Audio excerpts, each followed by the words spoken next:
Hello and welcome back to Will's World Reviews and More. Today I'm going to be reviewing the Chris Jericho documentary on the WWE Network. Watched this about a week ago now, so I know it's been a bit of a delay, but it's been a bit busy really, so let's have a look. What was it actually called? Breaking the Code, that was its name. I was looking up the name for it. So yeah, great. Great that they did do a documentary. It's a couple of years old now, obviously, but still quite relevant considering Jericho's status in WWE. So that's kind of, as usual, really. I'll kind of highlight some bits and then give you guys an idea, and then it's up to you whether you want to watch it or not watch it. My opinion probably might not matter anyway, but it doesn't matter, does it? I suppose.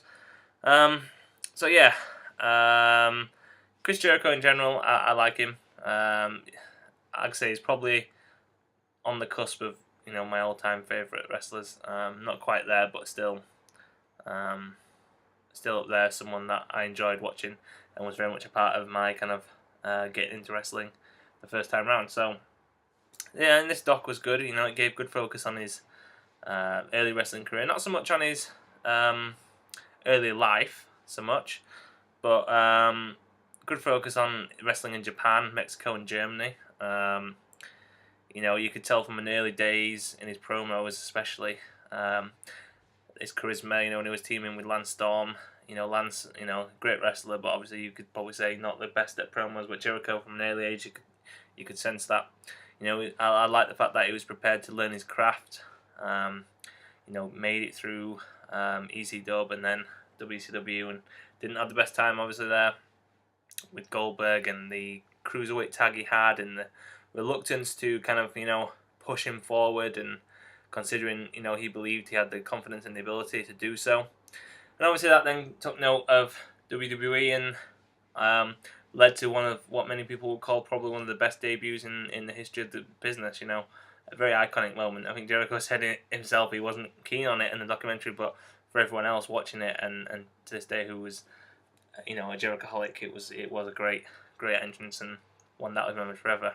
And then it kind of goes into his first kind of leaving of WWE, his kind of extracurricular activities, if you like. Fozzy, his writing of books, and all the rest of that. And then for me, I'd kind of witnessed him leave and didn't really witness him come back, and was confused as such, I suppose, when he did come back, that he went under over such a change, changing hairstyle, changing trunks, changing attitude, in terms of personas he played. But watching the documentary, it's clear that the reasons he did that was because he wanted to be current, he wanted to make a difference from the Y2J persona he had, and to also kind of develop himself, and it's nice for me to kind of witness that and to actually understand it from his point of view. And then that obviously moved on to his partnerships with Big Show and the rivals we had, and it's nice to see lots of different superstars talking about him. Edge and Christian and the rest of the people that he's worked with, and some of his rivals as well. And Goldberg had a bit of a from a separate interview, obviously, but it was inserted in there. So, but it was good. It was good to see that big scape. Obviously, they're releasing a DVD soon, I think, on Jericho's best rival or something like that. So it was a good doc. It's a good doc to watch if you're a Jericho fan.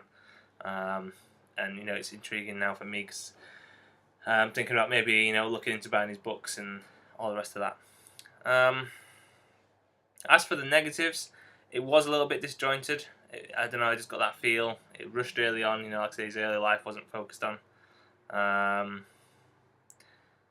Again, an old criticism of mine, I'm going to stop mentioning it, but a blurred WWF logo and Jericho's entrance, which, his famous entrance, which doesn't make any sense.